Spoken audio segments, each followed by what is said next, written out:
Morning, everyone. Back again with Job. Last time we left, we were in chapter 30. We had Job talking about his old life and how the people that used to turn to him now mock him and make fun of him and whatnot. We're going to get into chapter 31, which is also interesting. I think people will find interesting. So we'll start there and move on. And 31 is the end of Job's discourse right now, and his friends. You'll see a young man come out of nowhere and kind of talk to Job then, and then the big guy from upstairs comes down and talks to our boy. So let's get started.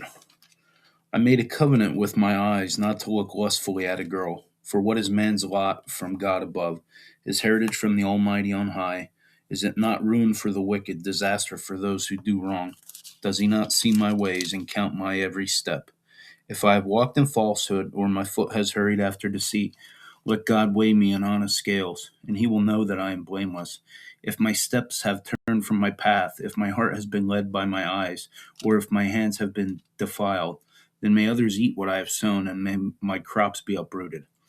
If my heart has been enticed by a woman, or if I have worked at my neighbor's door, then may my wife grind another man's grain, and may other men sleep with her. For that would have been shameful, a sin to be judged. It is a fire that burns to destruction. It would have uprooted my harvest. If I have denied justice to my men servants and maidservants when they had a grievance against me, what will I do when God confronts me? What will I answer when called to account? Did not he who made me in the womb make them? Did not the same one form us both within our mothers? If I have denied the desires of the poor, let the eyes of the widow grow weary. If I have kept my bread to myself, not sharing it with the fatherless, but from my youth I reared him as would a father, and from my birth I guided the widow. If I have seen anyone perishing for lack of clothing, or a needy man without a garment, and his heart did not bless me for warming him with the fleece from my sheep, if I raised my hand against the fatherless, knowing that I had influence in court, then let my arm fall from my shoulder, let it be broken off at the joint, for I dreaded destruction from God, and for fear of his splendor I could not do such things.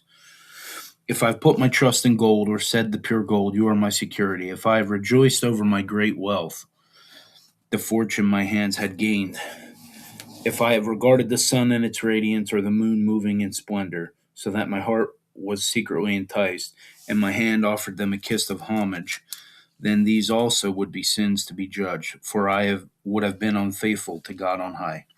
If I have rejoiced at my enemy's misfortune, or gloated over the trouble that came to him, I have not allowed my mouth to sin by invoking a curse against his life. If the men of my household have never said, who has not had his fill of Job's meat? But no stranger had to spend a night in the street, for my door was always open to the traveler.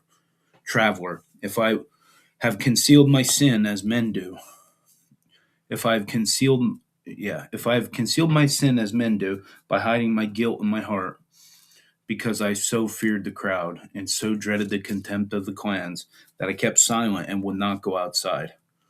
Oh, that I had someone to hear me. I sign now my defense. Let the Almighty answer me. Let my accuser put his indictment in writing. Surely I would wear it on my shoulder. I would put it on like a crown. I would give him an account of my every step. Like a prince, I would approach him. If my land cries out against me, and all its furrows are wet with tears, if I have devoured its yield without payment, or broken the spirit of its tenants, then let briars come up instead of wheat, and weeds instead of barley. So this is like Job's closing argument. You remember how I said multiple times, it kind of is almost like a court case between Job and his friends, and then ultimately God as well, because Job keeps making these defenses. So the beginning, he's basically saying things he has not done. He's never committed adultery. He's never lustfully looked at any other woman other than his wife. He's never denied justice to any of his servants or anybody that has come to him with a grievance. He's always helped the poor. He's never not fed them, clothed them, helped take care of them. Because in all reality here too, he also, it's kind of funny. It's He's also saying in here he took care of the widowed, the orphaned, and the downtrodden of society here. People, Jesus and God have told us multiple times that we're to look after as the church.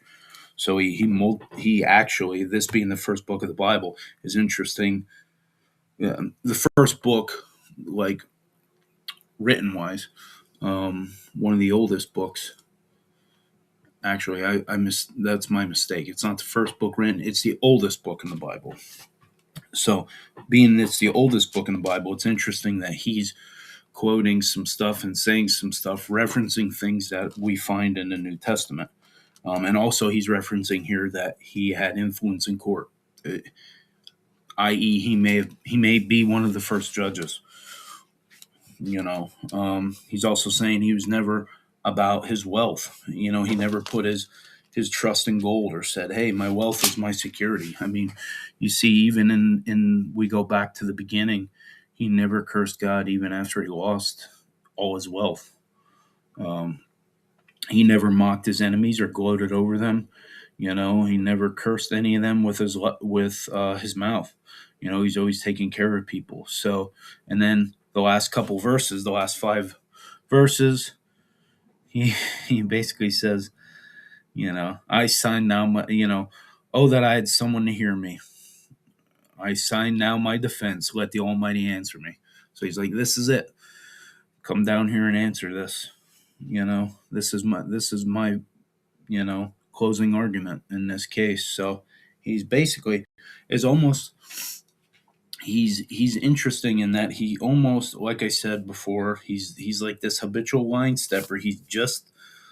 We all know those people who skirt the line all the time, and Job appears to be one of those fellas. I mean, he's almost like challenging, calling out God, saying, "Get down here. This is my defense. This is my final defense. I sign it."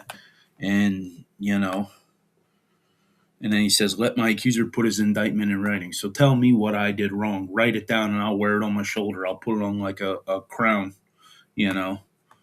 So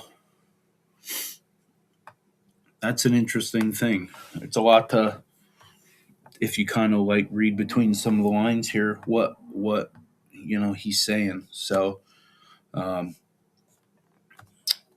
yeah, so there we are with 31. 32, we'll get this young man Elihu. He'll be coming in and he'll be talking for a couple chapters, and then, like I said, the big guy's gonna make an appearance. So we'll talk to you guys later. You have a great day. Have a blessed day. God loves you. We'll talk to you later.